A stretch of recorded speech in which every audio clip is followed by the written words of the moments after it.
पाकिस्तान और सऊदी अरब का स्ट्रेटेजिक शराकत को मजीद वसअत देने पर इत्तेफाक। वज़ीर आज़म शहबाज शरीफ की सऊदी वली अहद शहजादा मोहम्मद बिन सलमान से मुलाकात। वज़ीर आज़म शहबाज शरीफ ने सऊदी वली अहद को हालिया पाक भारत कशीदगी से मुतालिक आगाह किया।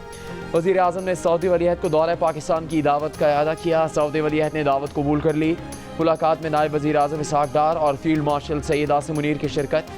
वज़ीर आज़म की सऊदी वली अहद के ज़ौराने में भी शिरकत। सऊदी वली अहद ने वज़ीर आज़म शहबाज शरीफ का खुसूसी इस्तकबाल किया।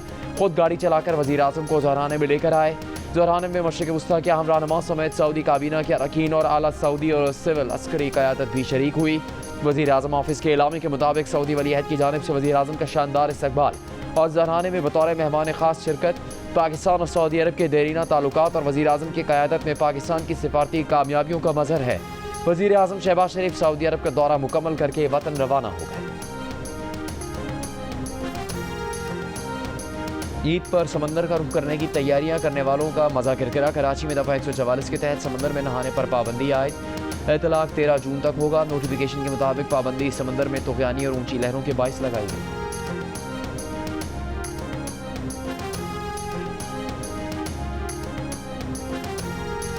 लाहौर की तारीखी टोलिंगटन मार्केट में पंजाब की पहली आलमी मयार की मीट मार्केट का क़याम। सीनियर सूबाई वज़ीर मरियम औरंगज़ेब का दौरा। 30 जून तक तामीराती काम मुकम्मल करने की डेडलाइन दे दी। मरियम औरंगज़ेब का कहना था कि वज़ीर आला मरियम नवाज़ ने 6 माह पहले नोटिस दिया था और आज आलमी मयार की मीट मार्केट का वादा पूरा कर दिखाया है। शहरी मार्केट से अब साफ़ सुथरा और हिफ़्ज़ान सेहत के मुताबिक गोश्त और दीगर अशिया खरीद सकेंगे। मुल्क का गंदे नाले को ढक कर बदबू का खात्मा कर दिया गया है।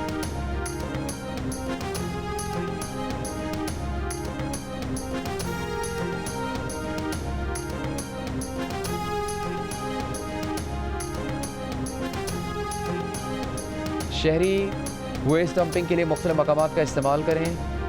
नालों, खुले मकामात या जंगलात में फुजला फेंकने से गुरेज करें। मुशीर इत्तलात बैरिस्टर सैफ की आवाम से अपील। माहौल दोस्त बायोडिग्रेडेबल शॉपिंग बैग्स तकसीम किए जा रहे हैं। गुंजानाबाद इलाकों में आर्जी वेस्ट कलेक्शन पॉइंट्स कायम किए गए हैं। वेस्ट ट्रांसफ़र स्टेशन के ज़रिए फुजले को फौरी डंपिंग साइट्स पर पहुँचाया जाएगा। अवामी शिकायत के बरवक्त अजाले और मॉनिटरिंग के लिए मरकज़ी कंट्रोल रूम कायम किया गया है। वज़ीर आला सिंध का ईद उल अज़हा के मौके पर कैदियों के लिए 120 दिन की खुसूसी माफ़ी का ऐलान। महकमा दाखिला सिंध ने कैदियों के लिए 120 दिन की माफ़ी का नोटिफिकेशन जारी कर दिया। आम कैदियों को 120 दिन की खुसूसी माफ़ी दी जाएगी। कत्ल, दहशतगर्दी, रेप, अगवा और माली बदउनवानी में मुलविस कैदी माफ़ी के अहल नहीं होंगे। माफ़ी का इतलाक़ सिर्फ आम सज़ा याफ्ता कैदियों पर होगा। सज़ाए मौत के कैदी शामिल नहीं। मंशियात, फ़ौरन एक्ट, जासूसी और माली बेज़ाब्तियों में सज़ा याफ्ता कैदियों पर इतलाक़ नहीं होगा।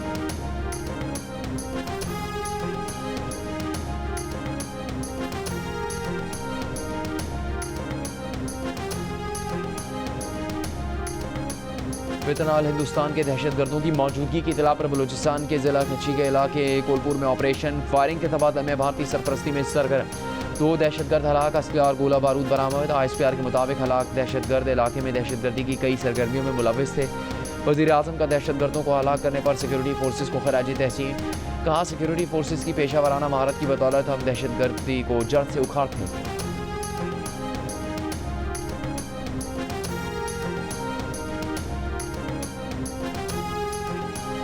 चेयरमैन सेनेट यूसुफ रज़ा गिलानी ने कहा कि पाकिस्तान भारत के साथ तमाम मसाइल के हल के लिए बातचीत चाहता है। पानी इस वक्त सबकी ज़रूरत है। पानी रोकने के लिए भारत ने कोई कदम उठाया तो उसको जल्द तसव्वुर करेंगे। मुल्तान में प्रेस कॉन्फ्रेंस करते हुए यूसुफ रज़ा गिलानी ने कहा, मुल्क की तरक्की के लिए काम कर रहे हैं। हम सबकी जिम्मेदारी है कि पाकिस्तान को मजबूत बनाएं। अपनी पार्टी के अरकान ने कौमी सूबाई असम्बली से कहा है कि बजट में अपना किरदार अदा करें, आवाम की बात सुनिए और बजट में उनके लिए आवाज़ उठाएं।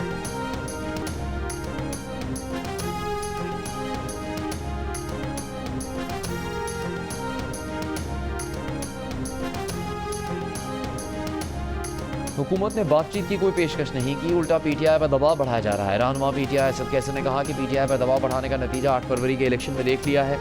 अभी भी वक्त है, होश के नाखून लें। ईद के बाद सरबराह तहरीक तहफ़्फ़ुज़ आइन महमूदा चकज़ई से मिलकर एहतजाज की क़िमत बनाई जाएगी।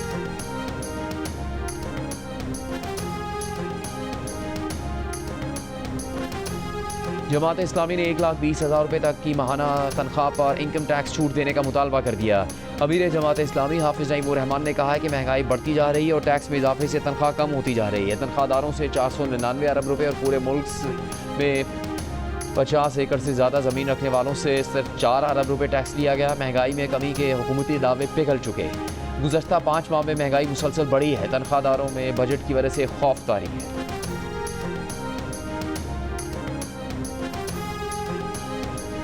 विफाक सूबों को वसाइल नीचे तकसीम करने पर मजबूर करे वरना हमारा फैसला करे। सरबराह MQM खालिद मकबूल सिद्दीकी का मुतालबा।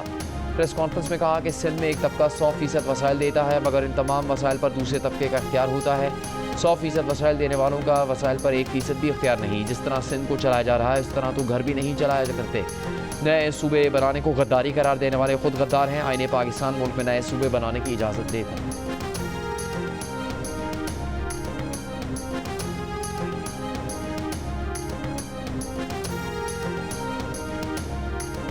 पाकिस्तान में लाखों मजदूरों को कम उजरत के बायस अपने खानदान को खाना खिलाने या बिजली का बिल अदा करने जैसे मुश्किल फैसलों के दरमियान चुनाव करना पड़ता है। इंसानी हकूक कमीशन ऑफ पाकिस्तान की रिपोर्ट। हुकूमत से बजट में मजदूरों के हकूक का भी ख्याल रखने की अपील। गुजारे लायक उजरत का मुकदमे के उन्वान से जारी रिपोर्ट के मुताबिक पाकिस्तान में 6 रुकनी खानदान को खुराक, रिहाइश, यूटिलिटी, सेहत और तालीम के लिए माहाना 75,000 रुपये से ज़्यादा दरकार होते हैं। लाखों मजदूर इससे कहीं कम कमाते हैं।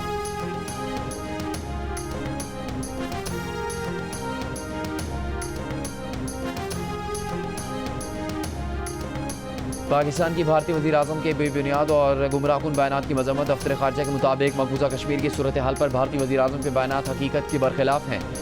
जम्मू कश्मीर आलमी सतह पर तस्लीम शुदा मतनाज़ इलाका है। मकबूजा कश्मीर का हतमी फैसला अक़वाम मुत्तहिदा की करारदादों के मुताबिक होना है।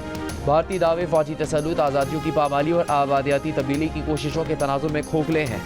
भारत बैनुल-अक़वामी क़वानीन और चौथे जिनेवा कन्वेंशन की खिलाफ वर्जी कर रहा है। पाकिस्तान ने मुतालबा किया है कि आलमी बरादरी अक़वाम मुत्तहिदा भारत को जुल्म पर जवाब दे बनाए।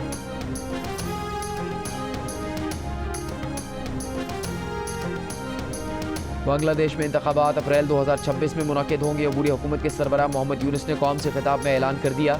मोहम्मद यूनुस ने कहा इंतखाबात अप्रैल 2026 के पहले निस्फ में किसी भी दिन मुनक्किद किए जाएंगे। अमरीका ने ईरान पर नई पाबंदी आयद कर दी। अमरीकी महकमा खारजा की वेबसाइट पर जारी करदा तफसीलात के मुताबिक नई पाबंदियों में ईरान की 10 शख्सियात और 27 इदारों को निशाना बनाया गया है। UAE और हांगकॉन्ग के कुछ इदारे भी नई अमरीकी पाबंदियों में शामिल हैं।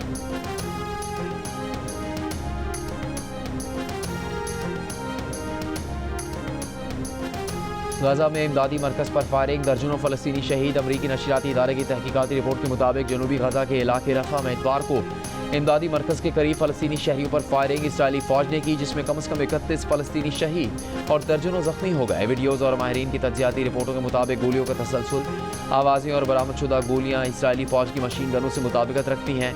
इसराइली फ़ौज ने पहले इनकार किया मगर बाद में एतराफ़ किया। मुश्तबा अफराद पर 1 किलोमीटर दूर से वार्निंग शॉट्स फायर किए गए थे। नसर अस्पताल के डॉक्टर्स ने बताया कि बेशतर गोलियां सर और सीने में लगी।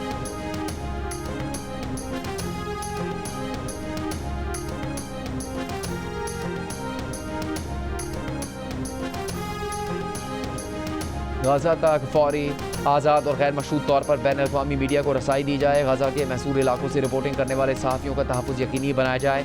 सहाफ़ियों की आलमी तंजीमों का मुतालबा। Reporters without borders, committee to protect journalist समेत मीडिया और आज़ादी सहाफ़त की 100 से ज़्यादा तंजीमों ने खुले ख़त में कहा कि इसराइली हुकाम ने 20 माह से आलमी सहाफ़ियों के गाजा में दाखिले पर पाबंदी आयद कर रखी है। इसराइली हमलों में अब तक तकरीबन 200 सहाफ़ी मारे जा चुके हैं, बहुत से ज़ख्मी हैं। गाजा के मकामी सहाफ़ियों को फाका कशी, बेघरी का सामना है और जान के खतरात लाहक है।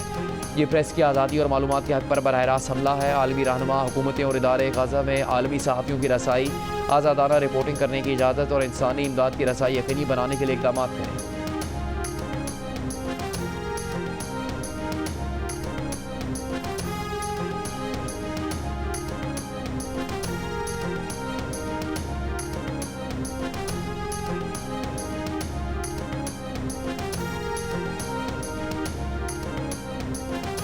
रॉयल चैलेंजर बंगलोर की जीत के जश्न में भगदड़ के दौरान हलाकतें। फ्रेंचाइज के हेड ऑफ मार्केटिंग एंड्रयू और एंटरटेनमेंट नेटवर्क के 2 आला अहदेदार गिरफ्तार। विराट कोहली की टीम रॉयल चैलेंजर बंगलोर ने 18 साल बाद ट्रॉफी अपने नाम की। विनिंग परेड के दौरान भगदड़ से 11 अफराद हलाक और कई जख्मी हुए।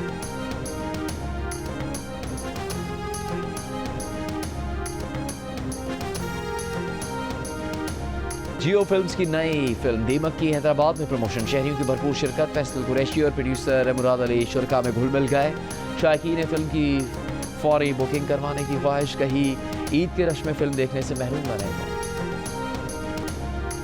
बड़ी ईद की खुशियों को दोबारा करने के लिए जियो टेलीविजन नेटवर्क के लिए ईद पर ना रुकने वाले एंटरटेनमेंट ला रहा है। ईद के पहले और दूसरे दिन जियो ईद शो में मिली अपने पसंदीदा सेलिब्रिटीज से तीनों दिन एक्शन, रोमांस और मस्ती के साथ ब्लॉकबस्टर मूवीज तहलका मचाएंगी। टेली फिल्म्स, ड्रामा सीरियल्स और स्पेशल मिनी सीरियल दूसरा चेहरा भी आपके लिए पेश की जाएगी।